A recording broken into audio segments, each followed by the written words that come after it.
Bella.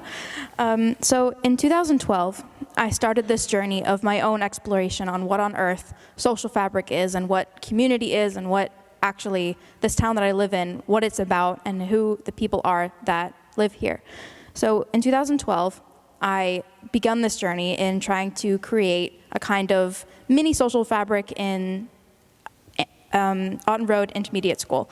So what I did was, my mom, me, and a friend of mine who was a senior in high school at the time, we worked together to create this junior youth empowerment program called Compass Club. We called it Compass Club because we wanted to create a kind of platform where youth would be able to kind of explore their moral compass. Because in 5th and 6th grade, I noticed we were learning so much academic knowledge. We were learning about algebra. We were learning about how to write a good essay. We were learning different parts of history that I had never even thought about before. But what we weren't learning was something that I thought was really, really important for our age group. We weren't learning anything about the real world. I mean, sure, history is really important. Obviously, I know that going into history later after my gap year, but we weren't learning how we can really apply these things in our real life and how to become a human in the real world. I mean, I can't exactly go to the grocery store, take out my calculator, and do some algebra behind a desk, because that's not how you communicate with people. That's not what community is. So to create this something more was something that was really, really important to me, and it started beautifully. We had a small group of people that were really passionate about learning, not just academics, though we were kind of nerds ourselves, but also about our community and service to humanity. So we had a group of happy and passionate little young 6th graders who wanted to do something more, and we did. And we started something in 5th and 6th grade in which we did service projects with 4th graders. We became tutors for them. We did a bake sale to support a local group called Embrace Kids Foundation. And we did all these things, and we felt really great about it. We're like, we're doing something great for our community. These people that we know, these people that we just see every day, we're finally doing something that is really, really meaningful. And we're not just saying, hey, this is what I learned in history class today. We're actually applying these things that we learned in a real setting. But we grew older. We left intermediate school. We went to middle school. We continued the group, and then we got to high school. And our lives got busier. We got bigger. There was like this whole clash of our lives suddenly that we didn't have as much time as we did when we were younger. So we worked on our own service projects. We became really invested in our own groups, whether that was sports or art or academics. We just became a lot more focused on different niches and different groups, so we spread out in our community. But we still had those connecting ties, and we were still really close. So since we got bigger and we wanted to do bigger things, and we wanted to do things that had a bigger impact, because we started to notice things about our community that we didn't as kids. We started to read the news, and we started to notice the things that were negative about our community and what was really missing. So many of these same people that were a part of this project from when we were kids are actually in this room today wearing these shirts that say Turning the Pages of Hillsborough.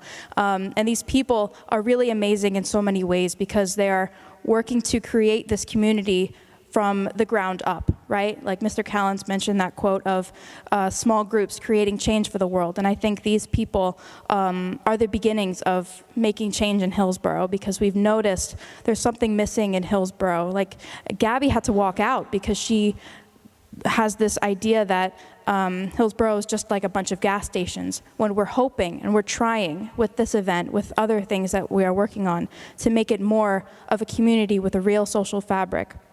But how on earth are we supposed to weave this fabric? And like Michelle mentioned, I'm a senior at HHS who's leaving for Israel in a month. So I'm not going to be here to see all of these things unfold. But I'm really, really excited and nervous about my transformation. But I'm noticing this room, and I'm seeing things happen today, and I've seen this event unravel in the past few months, and I've become so inspired and more excited to go and embark on my own journey of service because of these people here and because of the people that I've been meeting and talking to since I've grown up in this community.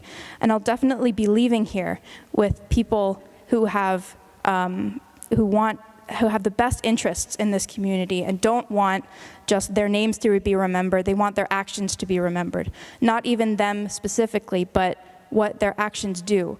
Like, you don't have to remember any of our names, but if you can remember this event, and you can remember what social fabric is and how on earth we can actually make this happen for more people in our community, even though there's quite a few people in this room already.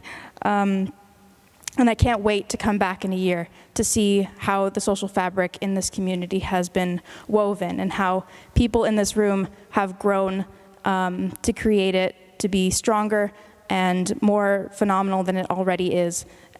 So thank you for coming, and thank you for hearing my little 2 cents. So I'm really excited to see how it grows and how it's already grown to become such an amazing community that I'm proud to live in.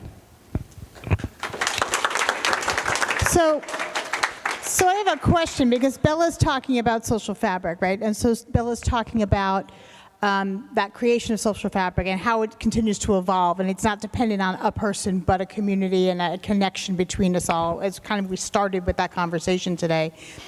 So one of the things we are thinking is that, think about your daily lives for a moment. Think about when you get up, I'm sorry to say Monday morning, I know. But think about Monday morning and think about that routine that you go through. Think about that routine that you go through. And based on a conversation you had here today, a comment you heard here today, a presentation you heard here today, what is one thing you can take with you from today into your Monday and share it as a connection point? Because the things that were talked about here today, and I think Bella just hit on this so beautifully, is that these are the deeper conversations. These are the ways that we get to the heart of those that we're sitting with, of those that we're looking at, of those that we're buying our groceries from. I'm not asking you to be the checkout woman's therapist. I'm not asking you to be the gas station attendant's, best friend. What I am saying is that they are a human being in front of you, and we all know that. I think we're kind of preaching to the choir here because you're all in this room today.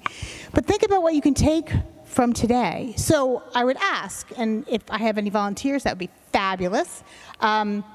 Is there something that you feel like you can take away from today and take into your Monday?